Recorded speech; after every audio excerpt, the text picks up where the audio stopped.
How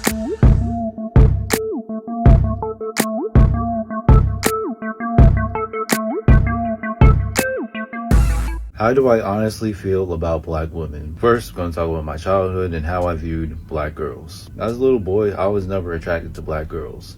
And I'd say the reason for this is because I saw white as a beauty standard. Turn on TV, white girls. Go outside, white girls. Go in school, the ones I found attractive, white girls. Why didn't I like black girls as a child?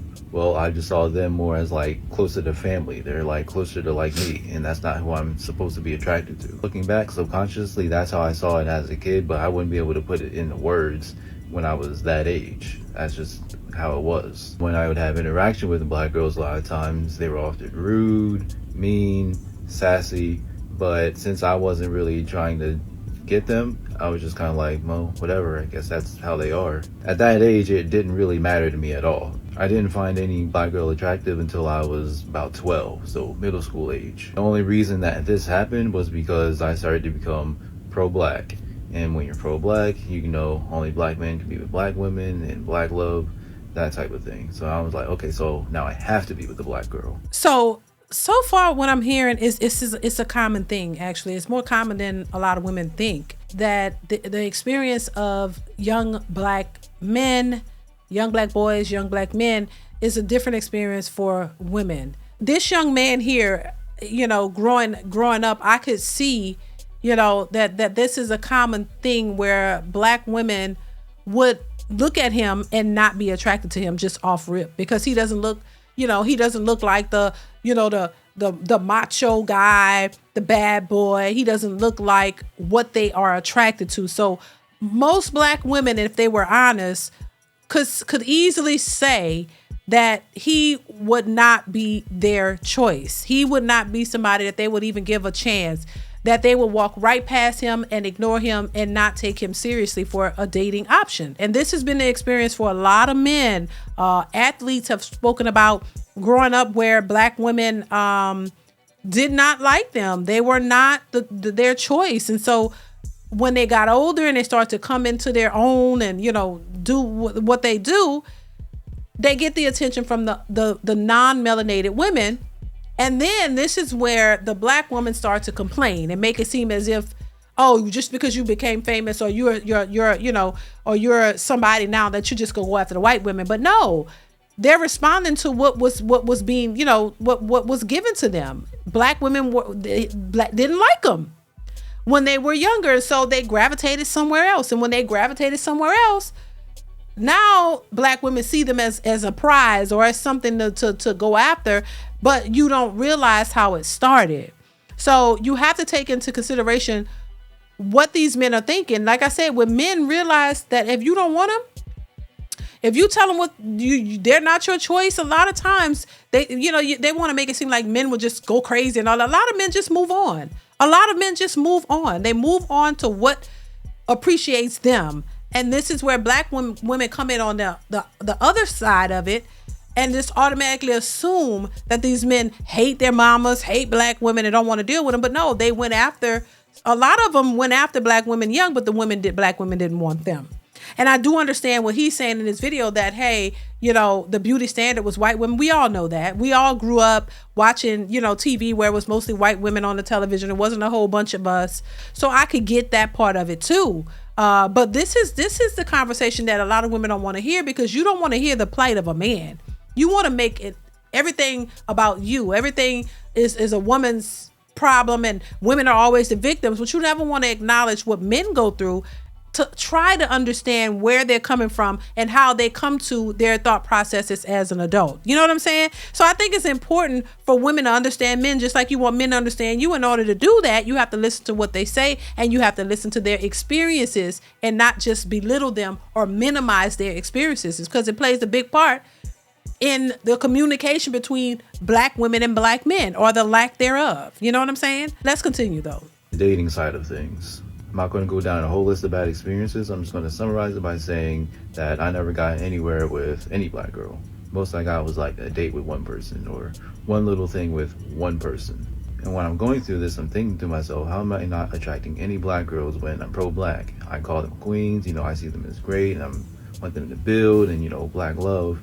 Why is this not attracting any of them? This is the point where my frustration started to come in, because I'm not just seeing it as I'm just trying to get some black girls. I'm viewing it as we need to come and build together, but none of them are wanting to do that with me.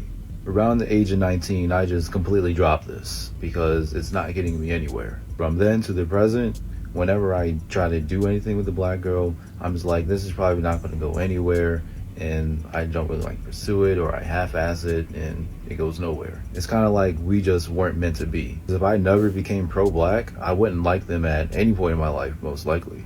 If I'm being completely honest though, there are black women I'm attracted to, like literally right now, as of the time of making this video. But when I try to pursue it, like even slightly, it's kind of like this wasn't meant to happen. I just explained my whole backstory with black women. So now, how do I view them in the present? Before he get into that, once again, I understand where he's coming from, because you know I get it. I mean, it makes good sense, you know, and I could visually remember growing up, being in high school, where that's why I say a young man such as himself, and I'm not saying that he's unattractive, but he doesn't fit what a lot of the women would go after. That's just what it is. And he would be considered the nerdy guy. They wouldn't even look his way. He would be invisible to them. And so if you got to understand once again that if a person is invisible to you, and they keep trying and to no avail, eventually they're gonna move on to somebody who can see them, somebody who can recognize them and give them some type of attention.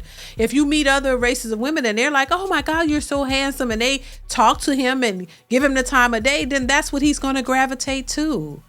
You know, I just think, I don't know. It's just unfortunate that people have to go through this, but this is very common amongst a lot of men if they're honest about it. And I just think women need to focus in and start honing in on the thought processes of a man and what men have had to go through, and see what kind of shaped them to be who they are and why they are the way they are. You know, women only see the outcome. If he's lashing out, or if he's disrespectful to women, it's like, oh my God, you're this and that. You always look at and point out the problems, but you never really care about how they got to that point, or what happened in their lives. But you want all of the sympathy and all of the empathy and everything for your situation, but they never have any empathy for men. And so when you do that, you alienate a group of men that will be good men to you, but you alienate them because they're not your type, or you don't see them, or you know, you got a certain type and that's all you go after, even though that's not the best type for a relationship. You keep going after something that ain't working while ignoring possible connections that could work because you don't like the way they look, or they're not, you know, don't have enough vibes for you, or they're not, you know, too cool or whatever. It's unfortunate because a lot of people miss out on good folks based on those superficial things. I say it all the time. People will go after the beauty and the booty, and then that woman turn around and take you to the cleaners, take everything that you work hard for, take all your money, take your kids, take everything, and then you still go looking for that same type of woman. That doesn't make any sense to me. But anyway, let's continue. So how do I view them just as people? Well, my experience now versus as a kid, a lot of the times they're still rude and just terrible people to interact with. I mean, that's just what I'm used to experiencing with them on all different levels. Like, no amount of pro-blackness or trying to see their humanity is going to change that. It's just my experience. It is what it is. This video I'm doing is not even an anti-black woman video. This is just my experience with them. It's a negative experience, but it's my experience. I know there's black men out there that have plenty of great experiences with black women on different levels, and good for them. I just can't relate to that. If I had good experiences with them, I could view them as good people that I have a high respect for, but unfortunately, it's the exact opposite. So listen, what do y'all think about what he had to say? Once again, I totally understand it, because this is not the first time I've heard this, you know, and it really is a thing. And I just wish women would learn to understand what's most important, you know, because a lot of times they're super superficial, you know, and then they're kind of dismissive to what men go through, for sure. And I think we should be more open and cognizant of what men go through so that you can understand them better. As long as you're continuously dismissing the nature of men or what men go through and not really fully understanding them, it's going to be very, very difficult for you to build with one. It's going to be difficult for you to build with the man and understand one, just like you want him to understand you. And this is why a lot of relationships fail, because women refuse to try to understand men. There's a response to things. And I just think people act like you could just do something, that there's a action, but there shouldn't be a reaction. If there's an action that you put in place, there's going to be a reaction to that. And I think a lot of what's happening in the dating market, and why a lot of black men are looking to date outside their race is a reaction to the actions that women have put forth. It's a reaction to what women have said about black men. And it's a good portion of the reason as to why black men are moving elsewhere and looking outside their race for potential relationships and building families. And that's no different from what this young man just said. And this is why there's so much discrepancies when it comes to black women and black men getting together and building, because of the very nature that has a lot to do with the mentality of women and not necessarily the men. So listen, I want to hear your thoughts in the comments below. Comment, like, subscribe to the channel if you haven't already. Turn on that notification bell to be notified when I upload new content. Let me know what you think. I want to hear from you, and I will catch y'all in the next one. Bye.